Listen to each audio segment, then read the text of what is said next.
My name is Jessica Hitchens. My gender pronouns are she, her, and hers. I want to go over what are the words? The words, housekeeping. Thank you. You knew what I wanted, JK. Thank you so much. Housekeeping. So the all gender bathrooms are on the second floor.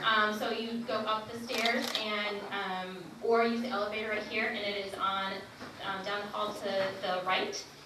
That's left, and this is right. When you are introducing each other, please make friends at the table, but introduce yourself with your name and your pronouns. And be very, very thoughtful about respecting people's pronouns. So be very cognizant of, one, asking name, but also asking pronouns. And we will also introduce everyone with their name and pronouns throughout the program. And first we want to go over some highlights from this year, because we had a really fantastic year. You know, the Gender and Sexuality Resource Center has been in existence for just 14 months, and we've got lots of stuff done in collaboration with the LGBT Task Force, as well as the Queer and Trans Services, formerly GSO, but it is now the Cuties. Very exciting. So we had our first LGBT social at the beginning of the year. There was around 80 folks that were in attendance.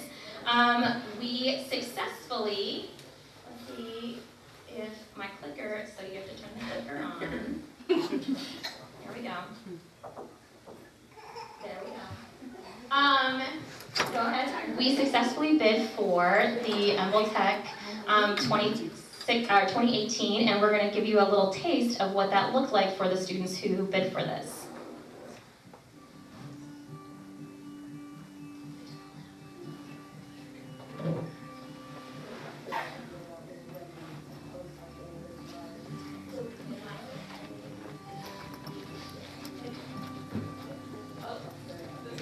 No, it's in the, you link to it. We got this. We're working on it.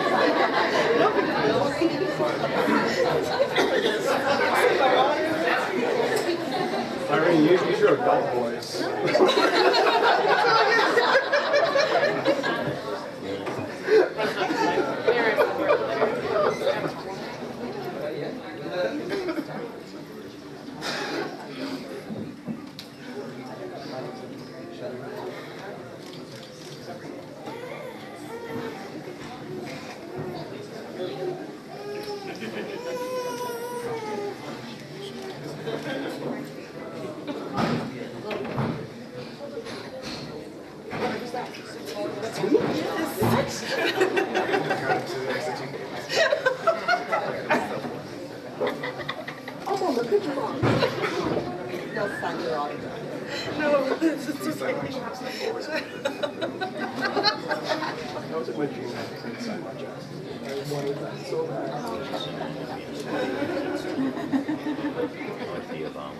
Got it.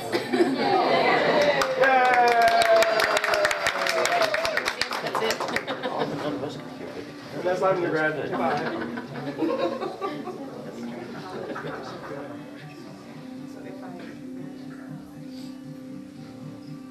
It's exciting to be around the diversity of the student body here.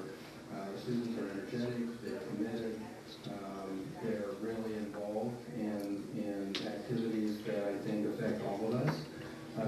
And diversity and inclusion has become a big focus for this campus. It's a metropolitan university, and as a metropolitan university, we represent the demographics and characteristics of that community, broadly defined, and I think our students are terrific ambassadors for that.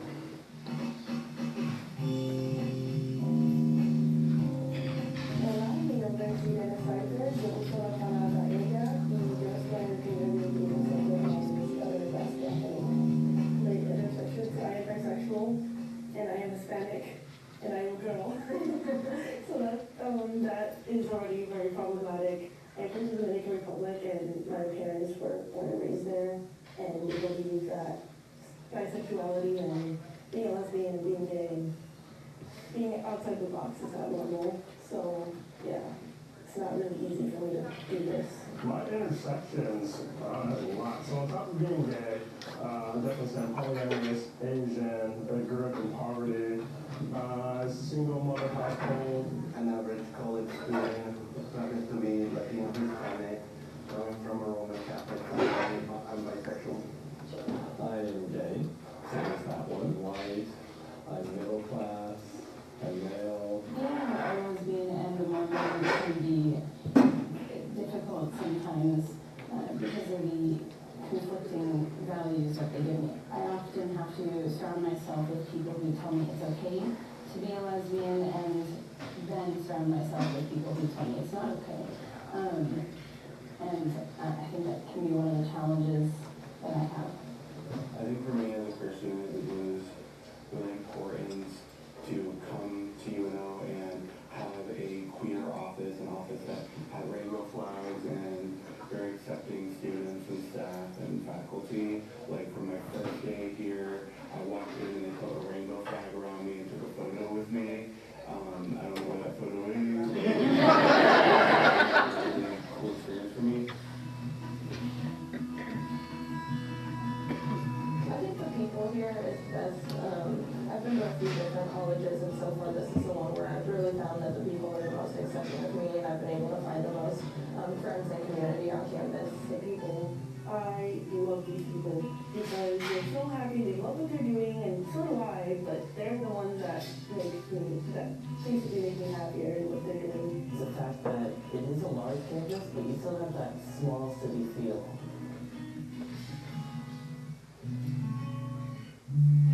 So, Oh my God, Nebraska's beautiful.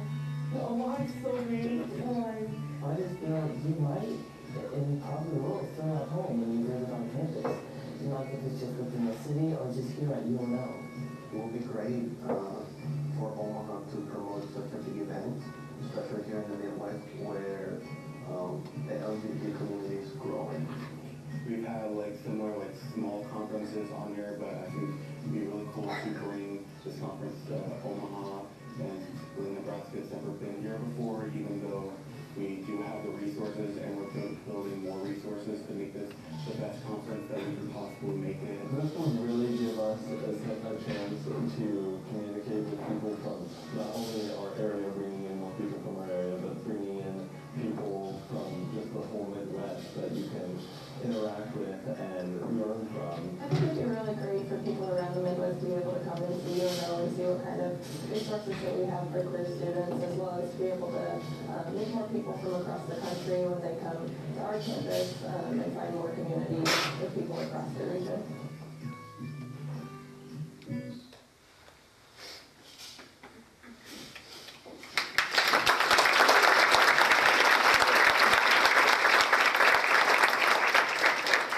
in 2018, we are going to have 2,000 to 2,300 queer and trans students invading Omaha because of this. So this is a really fantastic thing that will be happening for our community. And Nebraska has never hosted it, so that is also a very exciting piece to that.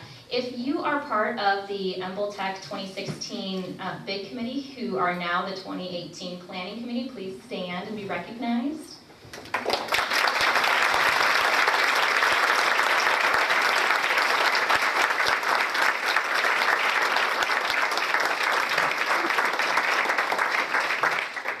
They put in a whole year worth of work in that, and to the point where when they were bidding for it, one of the planning committee members from the 2015 committee came up to me and said, "What is this?" And I'm like, "Oh shit, sorry, I'm not supposed to say that at the podium," but I did.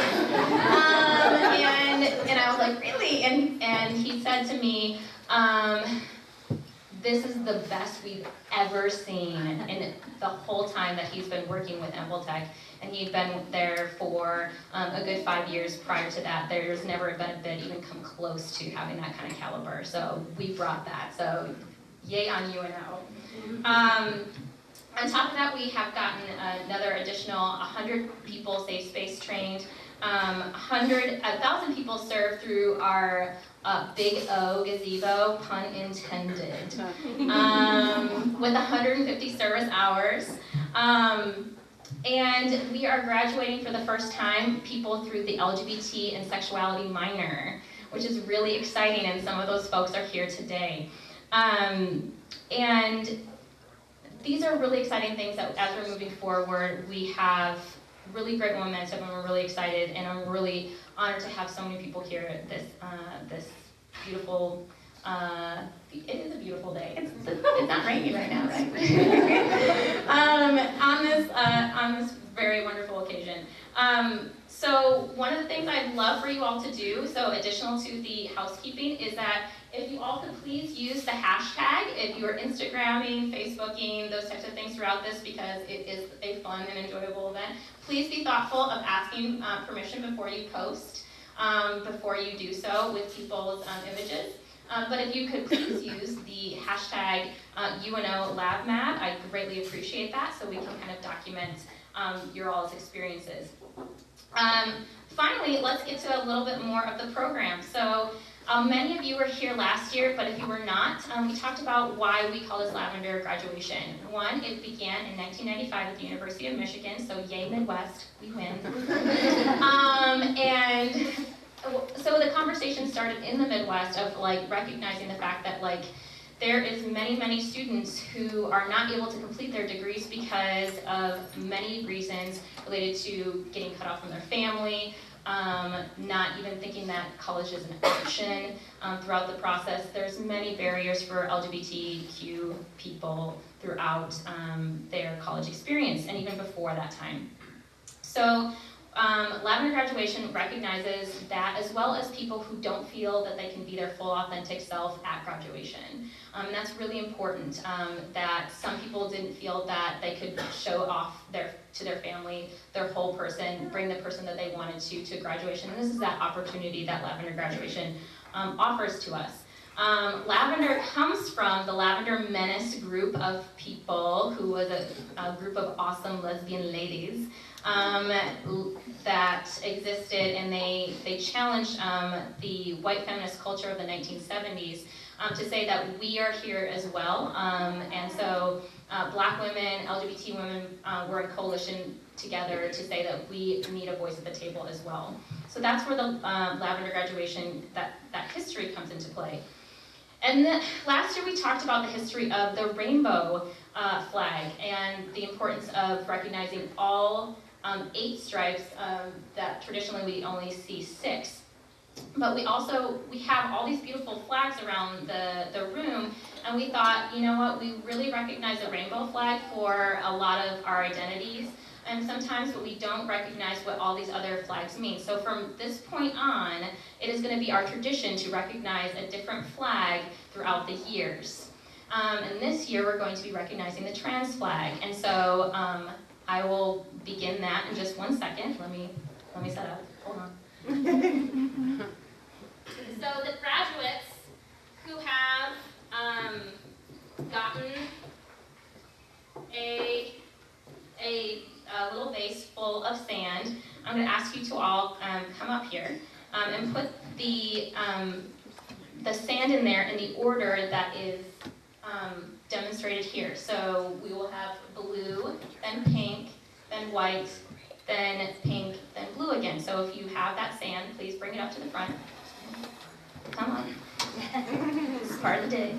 And we're recognizing what that history looks like. So this is not this is a newer flag. It was constructed in 1999 by Monica Holmes. So go ahead and start filling. So we will fill both sides. Yep, blue. You know how to do it. And so we need 5 on this side, 5 on that side. I believe in you all. You're all graduating. You can do this.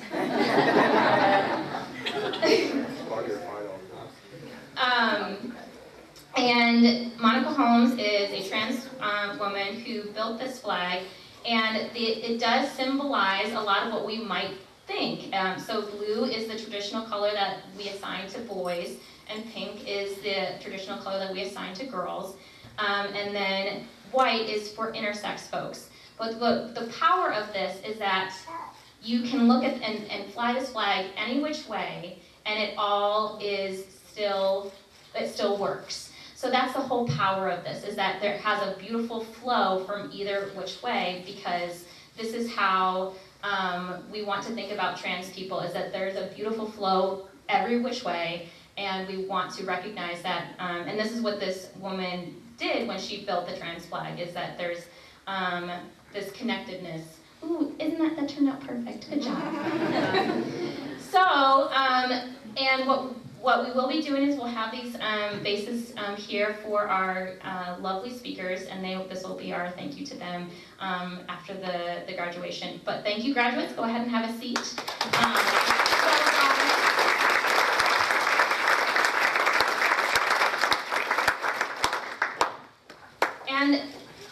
I would like to bring.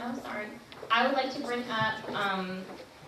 Okay, to do an official welcome to the group as on behalf of the university.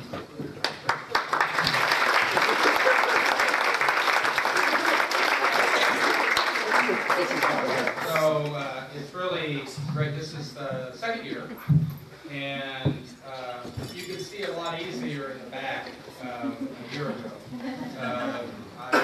We're going to have Baxter Arena, I think, next time. So just do a quick welcome, and it's amazing to me. I came to UNO in 1982, and I can remember we hired in public administration, we hired a gay faculty member in 1985.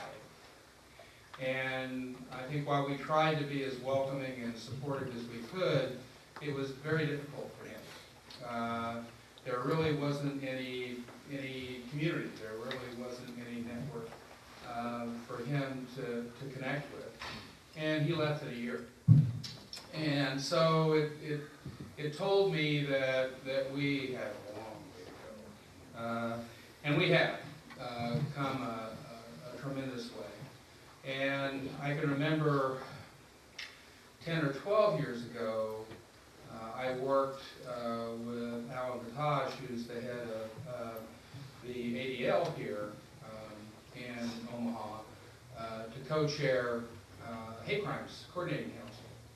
And Patrick McNamara, who many of you know, actually had worked on a grant before he was ever here at UNO on that coordinating council.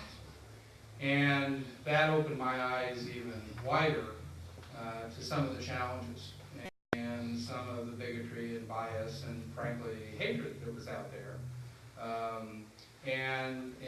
But the positive side of that was we had the FBI, we had the Omaha Police Department, we had the Sheriff's Department, we had the U.S. Attorney's Office, we had the County Attorney's Office, all involved along with a number of nonprofits who were working on this issue jointly.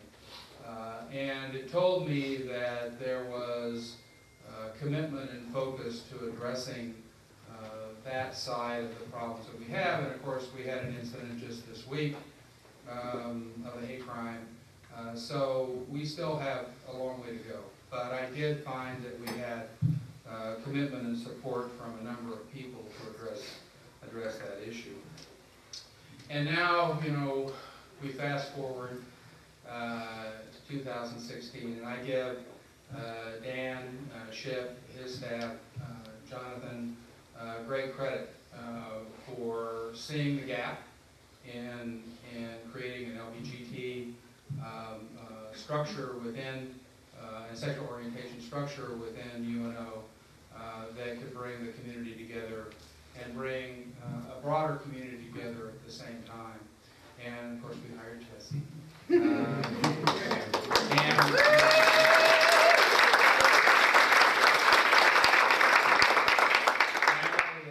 The chancellor and I felt very strongly about this. It was overdue, and you can just see what's happening. It's really exciting. And getting the conference, where they made me do very strange things on film, to get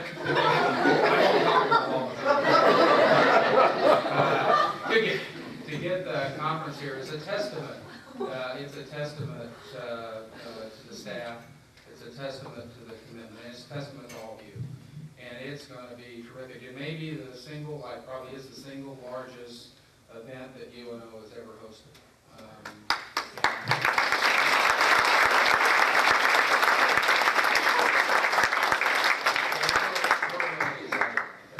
Also, you know, the other exciting, I was part of the original strategic planning process in 1997, 1998, when we talked about students at the center, and we talked about engaged community, and we talked about excellence. And that piece of it really talks about a metropolitan university, which is about inclusion, which is about diversity, which is about commitment to bring the entire community together, the entire campus community, the entire metropolitan area. And this is what that is about. It's inclusive, not exclusive. It's valuing every single one of you. And I'm really proud of that.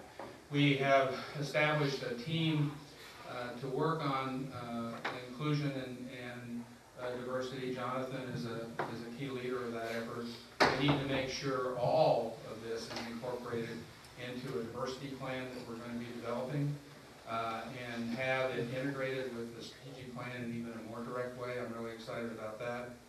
So I think you know, as they say, it's a journey, grasshopper. Well, we're on a journey.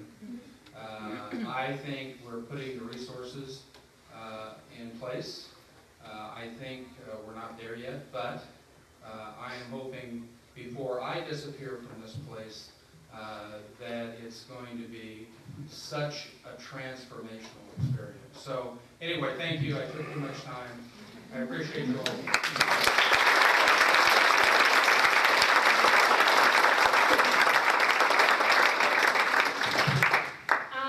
Thank you, Senior Vice Chancellor V.J. Reed. I really appreciate you being here, but I also want to recognize our Chancellor is also here, and thank you so much for attending as well.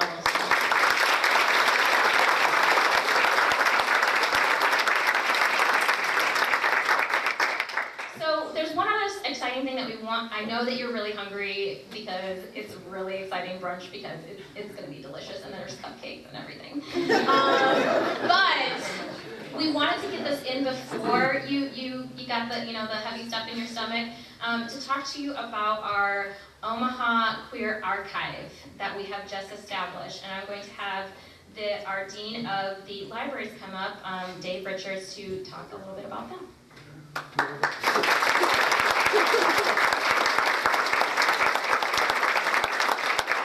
Thank you very much. I'm honored to be here. I have almost survived my first full semester here at UNO, and it has been probably the best job I've ever had in my life.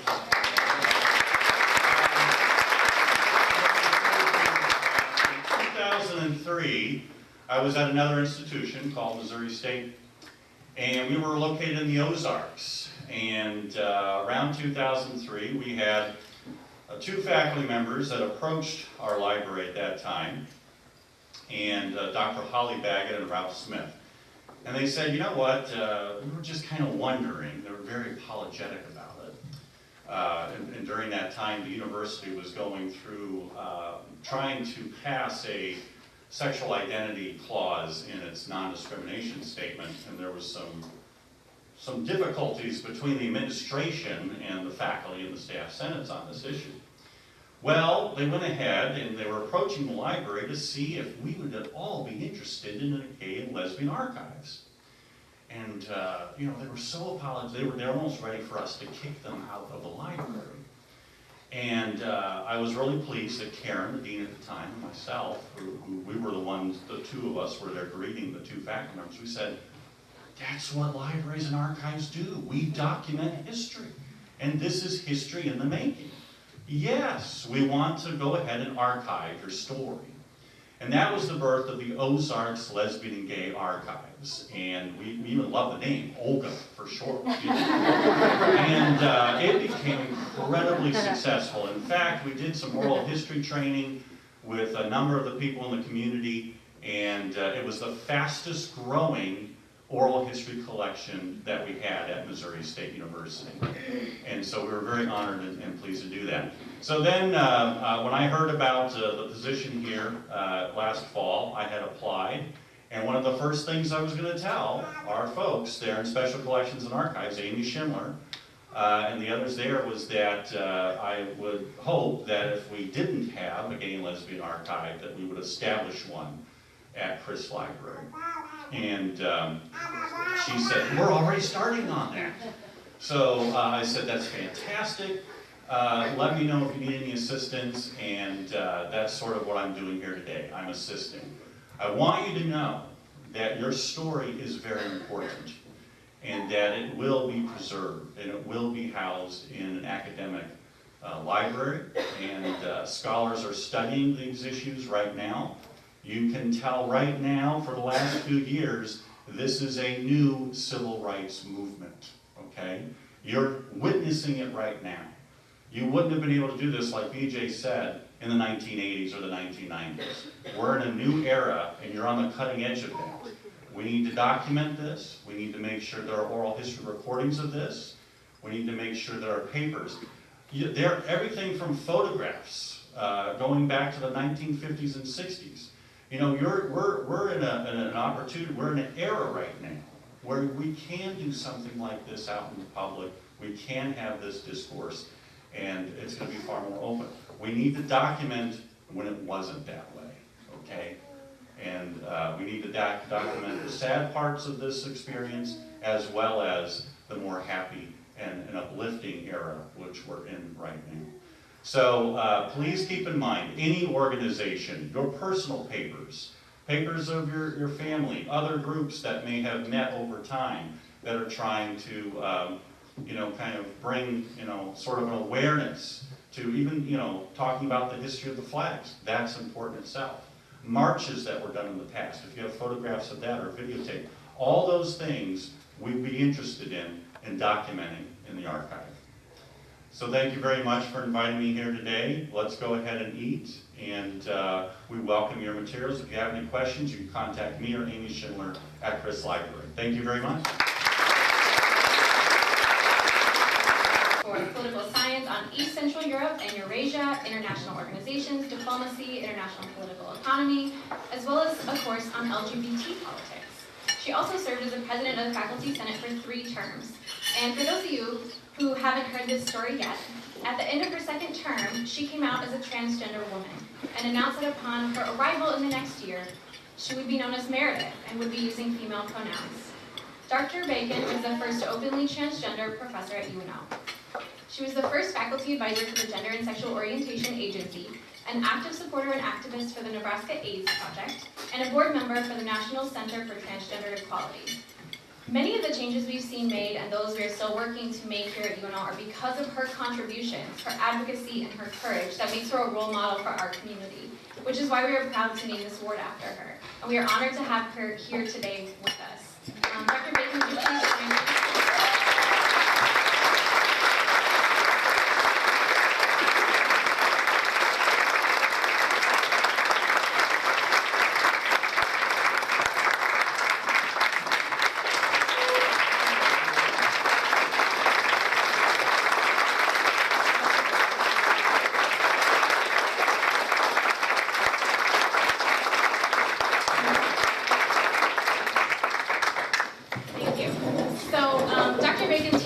With me today to present this award. So someone deserving of this award has a continual or outstanding history of proven contributions to the UNO LGBTQIA campus community, is an educator and advocate with the LGBTQIA population, and demonstrates themselves to be an exemplar role model for others. All the nominations we received this year were incredibly positive, but one of our nominees received not 1, but 2 raving recommendations. So let's take a look at what was said about this nominee.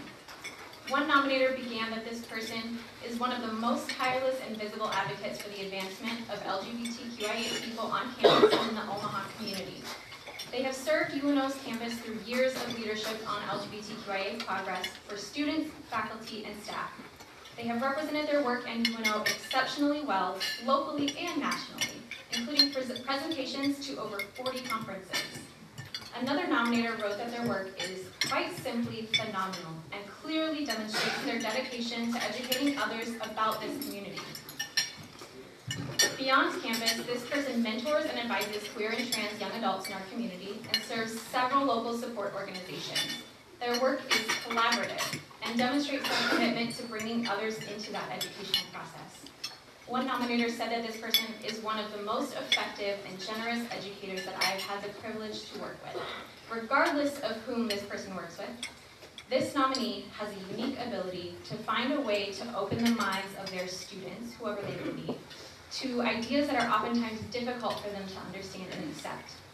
This person makes themselves available to help others and is one of the most genuinely supportive and kind people that I know I've ever had the pleasure of working with. One nominator described them as a role model for local youth and all our students, with an ability to confront problems with courage, to speak out for what's right, and to uplift the community members around them. They serve as an educator and role model to the entire UNO community, but especially for the LGBTQIA community. They are, in a word, amazing.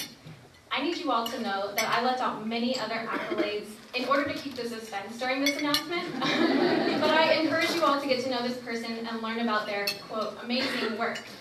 So you can see why our committee was beyond pleased to select this year's recipient. It's my honor to announce that the first ever Dr. Meredith Bacon Lavender Maverick Award goes to my colleague and friend, Dr. Jay Irwin.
Talk for 10 minutes and then leave, because he always had some class or meeting or something to go to. And I would think, how does one person, end up so busy? And after talking to him, I really realized why. He was involved in a lot, to say the least. So he was involved with the QNYN, the Queer Nebraska Youth Network, which is a huge thing all across Nebraska. It connects queer people to each other, makes sure that they know they're not alone. There's people out there for you. I'm sorry, I saw something in my mouth. Anyways, it's impressive. Not only did he dual major and graduate with that 4 years, that alone was really impressive. But he ended up serving as the president of QNYN during his junior year. And along with that, he also gave a TED Talk about his experiences with connecting other queer people with each other through something like social media. And how that helps and just really gives people a source of comfort. They're not alone. In the small town where they might only hear prejudice, bias, there are people like them close by. There are things you can go to. There's ways you can get connected. And that's just simply an amazing thing. And it's easy to imagine why he is the student speaker. So here coming up is Anthony Hughes.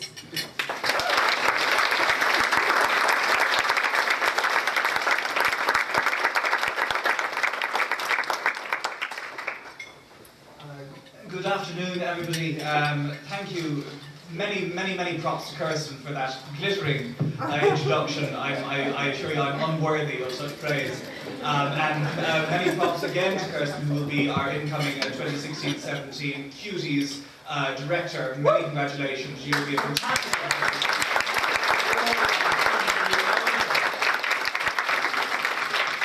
can you hear me all right? Just checking. The last time I had a microphone here, everybody went deaf. Apologies if you were at that previous get-together and you're only now recovering your hearing.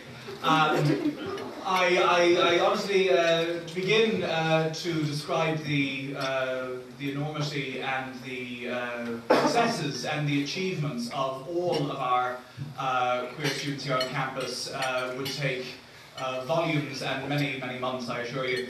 I can think of many people, many fellow students who are far more experienced and far more worthy to stand here today in addressing this august group of fantastic faculty, staff and students. I might just begin, I suppose, by saying Anthony Hughes, he, him, his, Chancellor, Vice-Chancellors, eminent faculty and staff, and my dear fellow fantastic queer mavericks, we actually made it!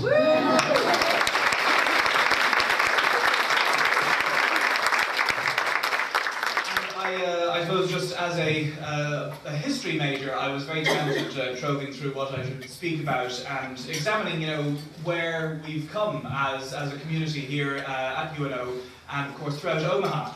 Just 4 years ago, when many of us joined this brilliant university, Omaha had only just recently, in the previous few months in 2012, passed the Equal Employment Non-Discrimination Ordinance, one of the first large cities to adopt such a non-discrimination protection ordinance, which made international news. Reuters, the BBC, I remember reading through the old clippings, we certainly got hella good press. And I think as the years have gone on, we have continued to grow. You know, in 2012 there were only a handful of states that had same-sex marriage available, and fewer states even still which had employment protections for queer people. So in the last 4 years, I think we can safely say now that the national queer agenda is alive and well, and it is permeating throughout Omaha and with reverberations across the country and around the world.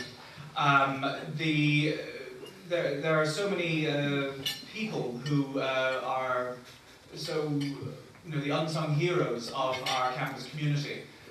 Students and staff, people who share moments of light or sharing their truths or I suppose simply being who they are and serving as an inspiration to all of the students, fellow queer students, and the majority of the straight students here on campus as well, who are always guided and inspired and have their minds moulded and their perspectives changed when we queer warriors come and say hi.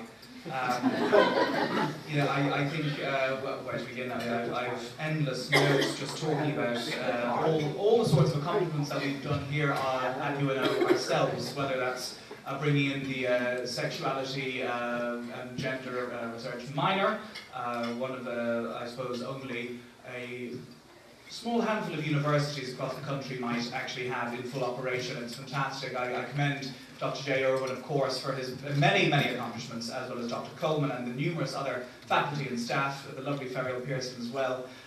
Many contributions from these wonderful people have allowed our university to mature and to grow and to, I suppose, wrap ourselves in the queer banner of acceptance and tolerance and understanding.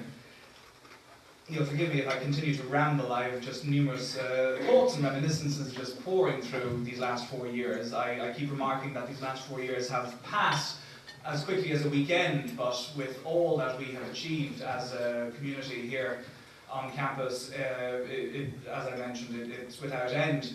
I was delighted and privileged to have been a part of the Queer Nebraska Youth Network since 2012 and served as its president from 2014 to 15. In that time, we were delighted to have been one of the first organisations to be housed at the Community Engagement Centre here on campus. It was, I believe, a great coup to have a statewide youth organisation dedicated to queer youth housed here on UNO's campus, and that's something to be very proud of, and the continuation of that work and of that vision for QNY is being so ably exercised by the wonderful Jordan Brown, the current president of QNY, and his eminent staff of fellow queer warriors. And so just a big hand for QNY.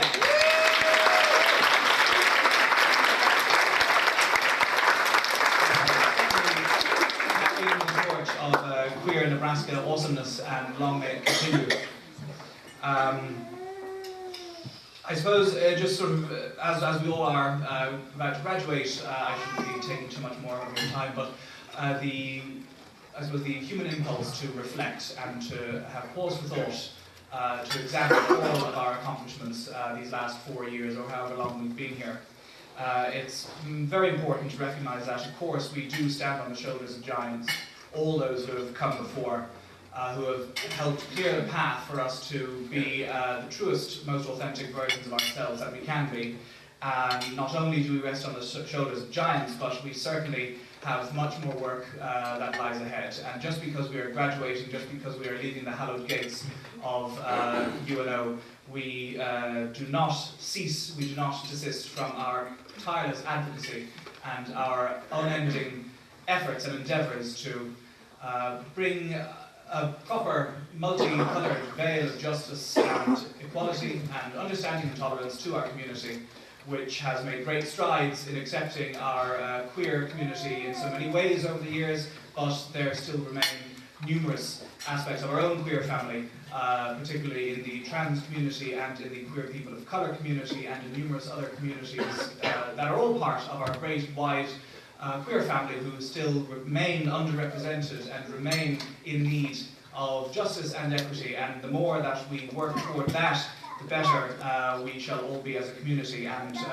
again, as resting on the shoulders of giants, we also walk hand in hand with as much love and patience and solidarity as we can with all of our communities, whether they're from Black Lives Matter or queer people of colour or our dreamers or our climate and sustainability or our women's and reproductive health groups who have tirelessly fought for us queer youngsters. We have a duty to continue shoulder to shoulder with them. I suppose just in final point, if I may, and thank you again for your patience listening to me ramble as I just simply reminisce these last 4 years. I shall always recommend to each and every one of us, we are, I believe, very able and very experienced advocates and activists, fighters of the good fight, spirit carriers for many a great cause. We must always remember not only to look out for our family, our friends, our loved ones, but just as importantly, look out for oneself. The great phrase that I've come to learn over the years, the importance of self-care. It manifests in so many ways throughout our lives. If we just have a moment for pause and reflection, to allow ourselves to remember all that we are, all that we have accomplished, all that we are able to accomplish, all that we have yet to accomplish. Don't think of it as sort of looking out for number one. Think of it as looking out for a first among equals. That is yourselves, that is ourselves. And that is what I hope you have all learned in these years that we've shared as a family of queer UNO awesomeness. And with that optimistic note, I wish you all the very best of luck in all of your future endeavours. I send you as much love and admiration as I can for this fantastic panoply of individuals who I've had the privilege of getting to know, getting to work alongside, and getting to see build and create and sustain a fantastic changed environment that we have here at UNO, in Omaha, in Nebraska. Long may it continue. Thank you very much indeed.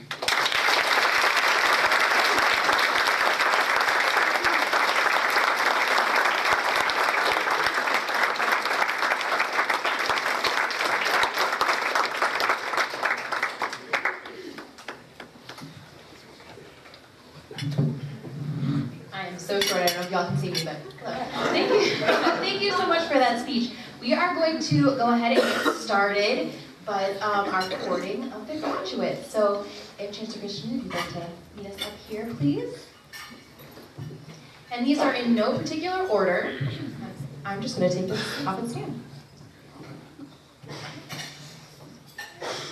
Much better. Hello, everyone.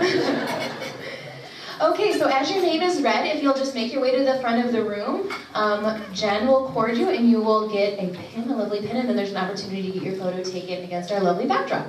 So these are in no particular order, and we will begin with Laura Felleman.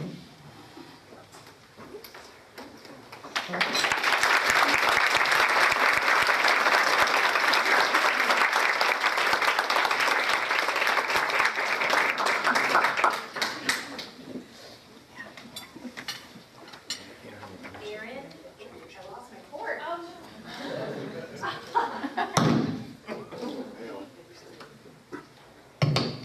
Okay. Aaron Byers.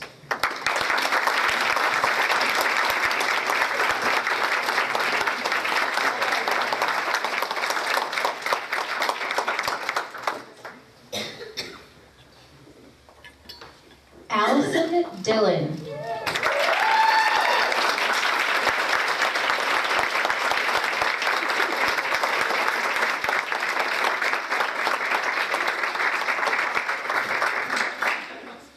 Lachelle Jackson.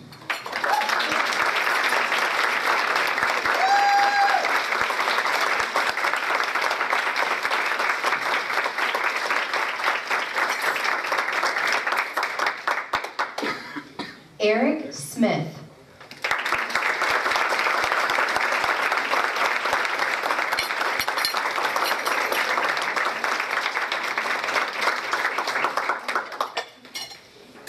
Kimberlia Biggs.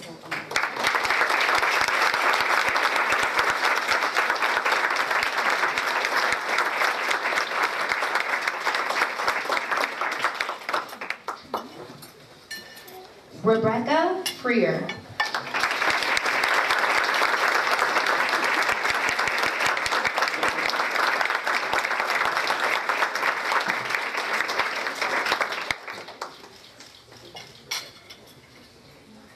Dylan Schumann.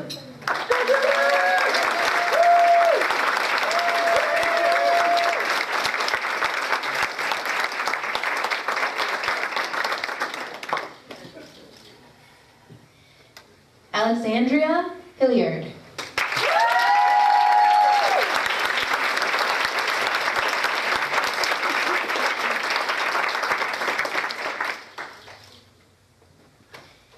Anne Hyman.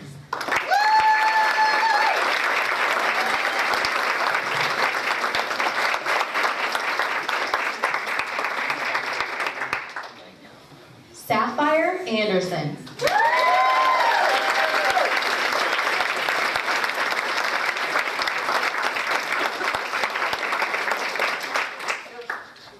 Anthony Hughes.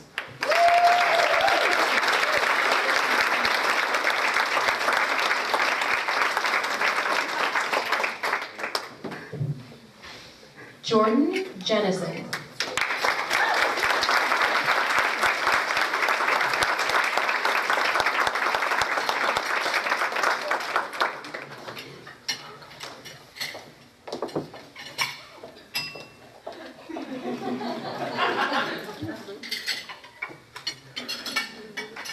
Nathan Collier.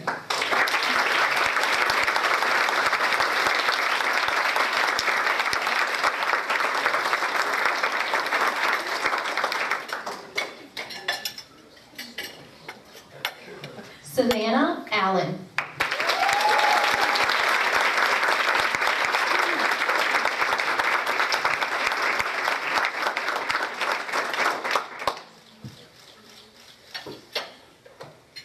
Jazz Habza.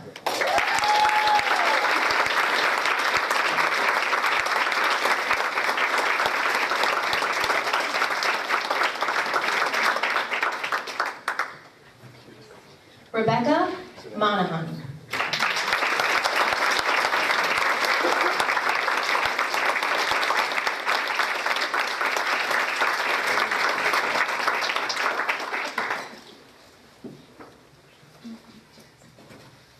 Michael Steinges.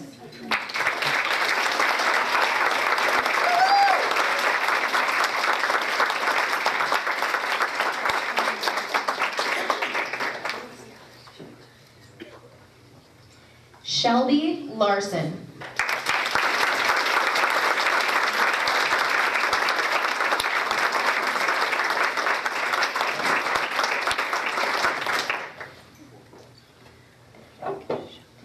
Shay Valentine.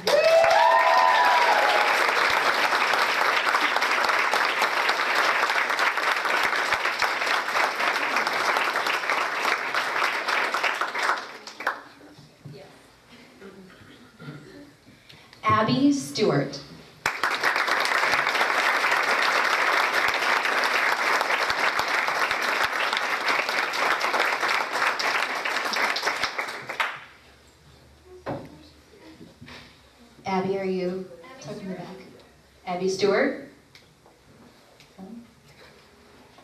Okay, she may have taken a quick break. We'll just order them. Peyton Betzold.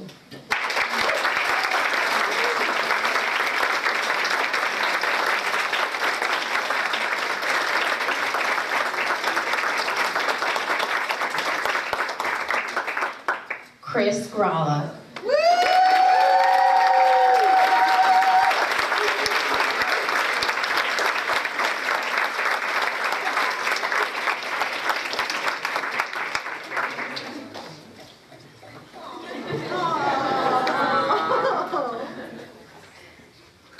Yesenia Duran.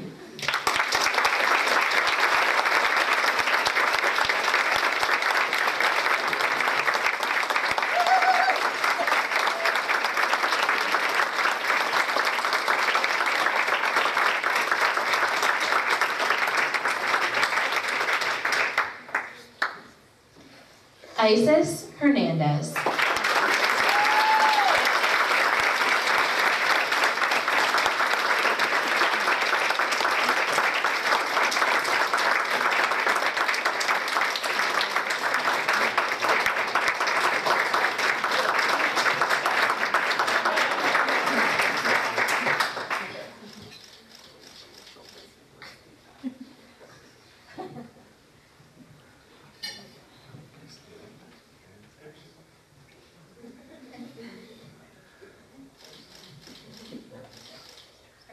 And that, friends, is our graduating class for 11th grade.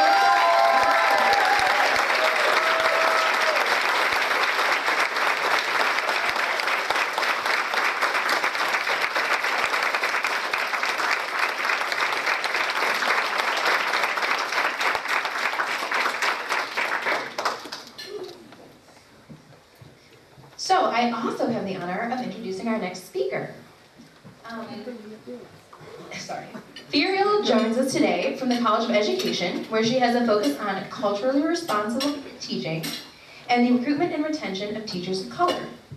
She has numerous honors, including the GLSEN Educator of the Year Respect Award and Leading Excellent Scholar Award. We are so pleased to have her here today, so without any further ado, because I'm sure we're all ready to get going here, Furiel Pearson.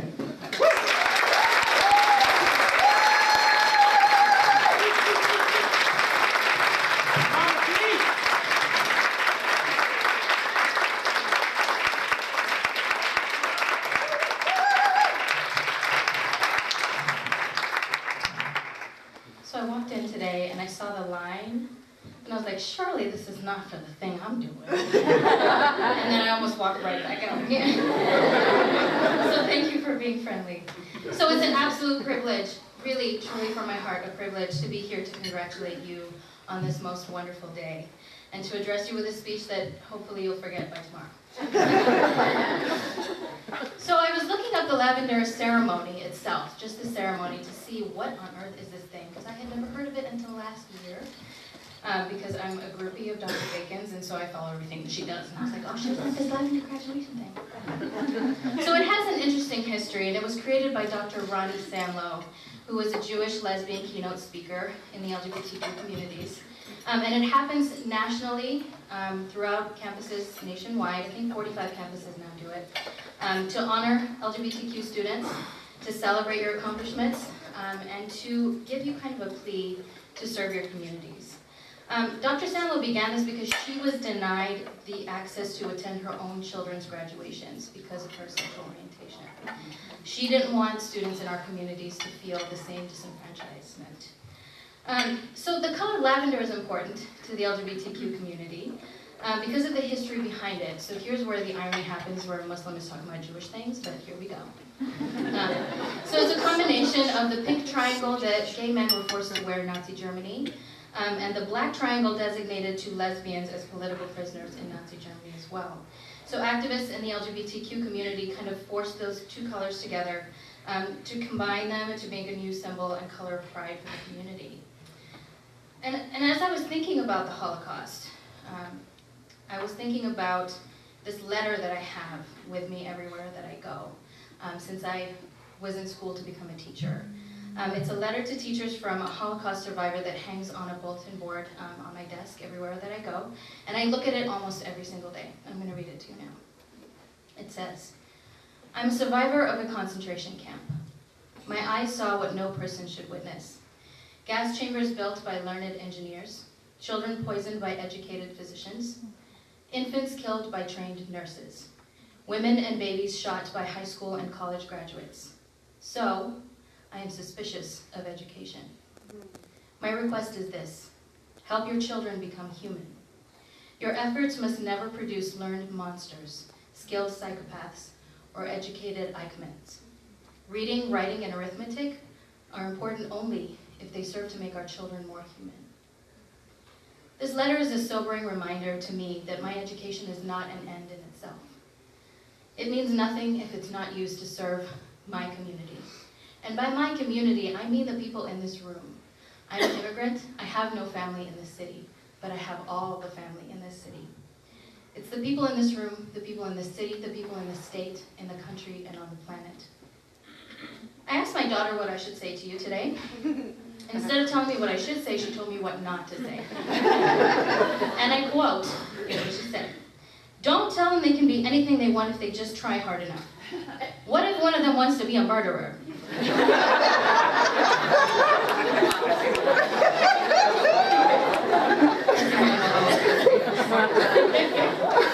And in a funny way, she kind of echoes that letter, right? She echoes that letter, so from the mouth of babes. And Peter Parker was told by his Uncle Ben that with great power comes great responsibility. Voltaire also said it, but I like Spider-Man a lot better. So here's the deal. This degree that you are getting today, it's like a big power tool, right? You have 3 choices with what you can do with this power tool. 1, you could put it in your tool bag and forget about it. 2, you could use it to inflict trauma and damage. Or 3, you could use it to build our community, a strong home. I urge you to choose the 3rd option. Like my daughter said, don't be a murderer. It is easy for us to rest on the laurels of marriage equality and equal employment ordinances and say that all is well for LGBTQ communities. But the truth is there's much to be done. As Anthony told us, Dr. King's dream has not been realized. Segregation is alive and well here in Omaha. It's closely tied to poverty. Bayard Rustin, a gay man who was the one who taught Dr. King about nonviolent resistance, is still not a household name. Nebraska's Willa Cather is still firmly in the closet.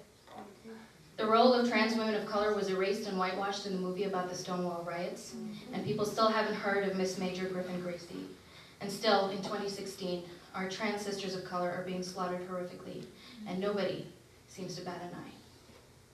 Bathrooms are some of the most dangerous places for our trans family members, including my own brothers who are in this room, and my 13-year-old nephew. To my knowledge, I am one of only 2 out queer faculty of color on this campus. We can't find ourselves in history and in literature, so thank you so much for having our archives now, because we can't be what we can't see. Our home that we are trying to build is incomplete. So now you have this power tool, right? You might suspect that it takes more than 1 tool to build a home, and you'd be right. So I want to give you some instructions on how to build this home. First, we have to honor where we came from so that we can honor where we're going. Understand who built the foundation and how. 15 years ago, a woman sitting in this room looked at a very young teacher, fresh out of college, kind of like some of you, and she said, "You need to be on the GLSEN Omaha board." That woman was Dee Moritz. Dee, would you stand?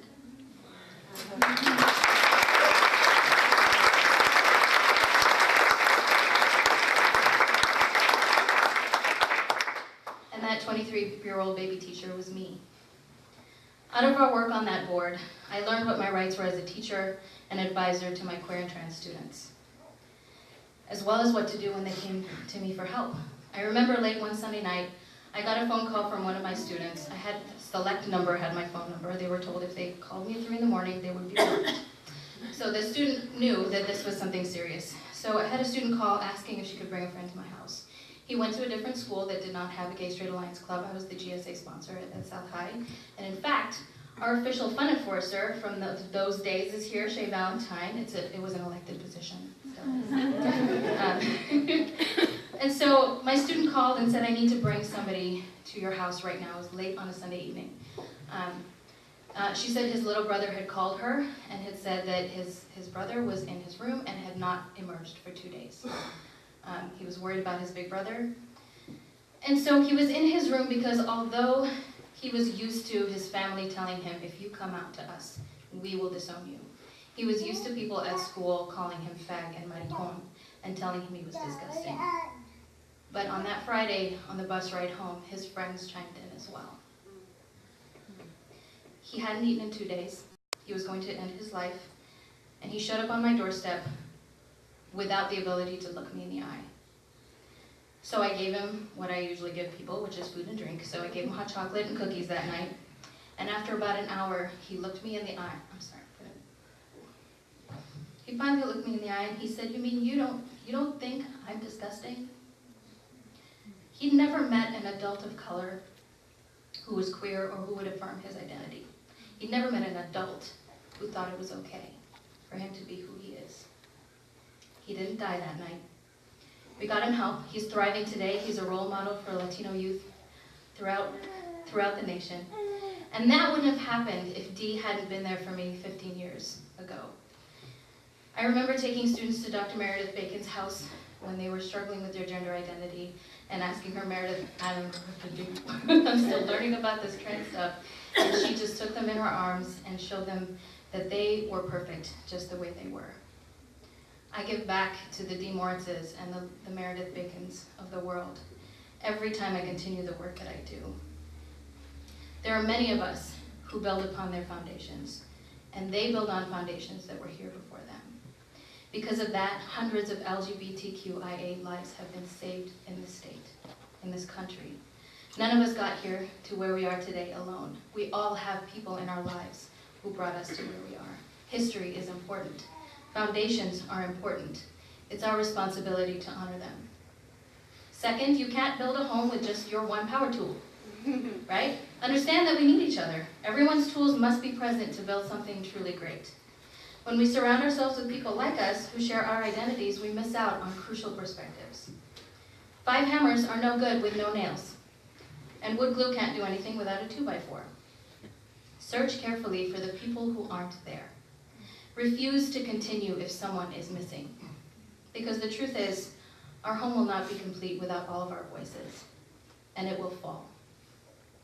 The LGBTQIA community has a hierarchy, and we have to be honest and acknowledge that. The white cisgender gay men are right on the very top, and the trans women of color are at the bottom, and there are many in between.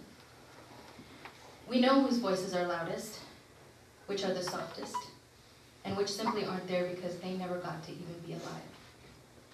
There's an old saying that I love. It says, nothing about us without us is for us.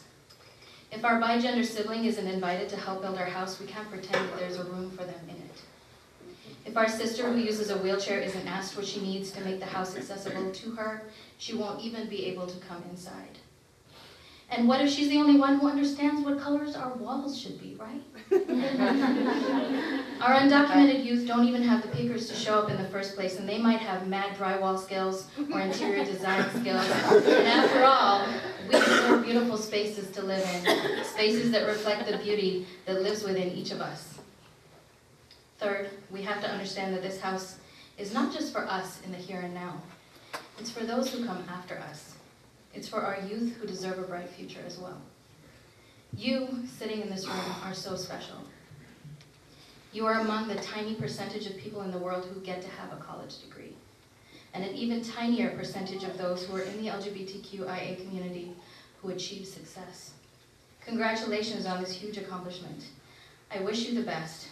I'm so excited to work side by side with you in our home improvement. I'm going to ask you to close your eyes, please.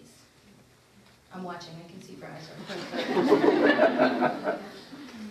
Picture the faces of the people who enabled you to be here today. Whose foundations are you resting on?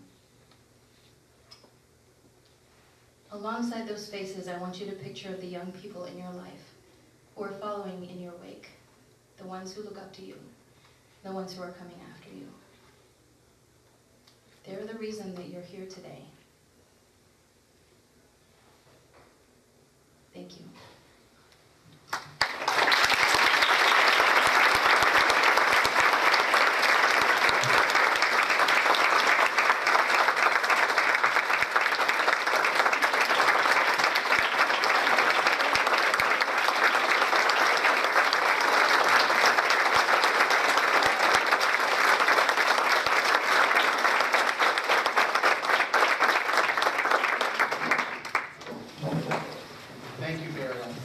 The Lav Grad Graduation Committee would like to thank you all so much for being here today. It is amazing to see this room so full. To the graduates, we hope you come back to see us often. There's something really special about an alma mater, and there's definitely something special about UNO. To the graduates, family, and friends, thank you for supporting these amazing students who are going to change the world. We do want to thank our two speakers, Anthony and Burial. Thank you so much again.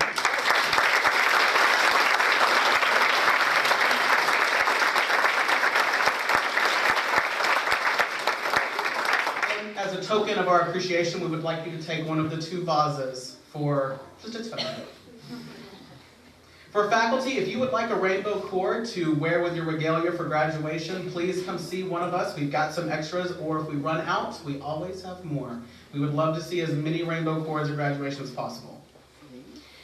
And again, thank you all for being here today, with special thanks for Dr. John Christensen, Dr. B.J. Reed, Dr. Dan Ship, Mr. Jim Freeman, all of the folks from UNO's Division of Student Affairs, Queer and Trans Student Service Agency, the Gender and Sexuality Resource Center, the LGBTQIA+ Task Force, and the Thompson Center staff. We hope to see many of you again at other events this year.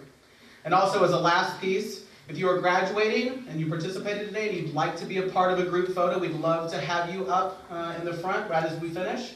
And thank you again for attending today.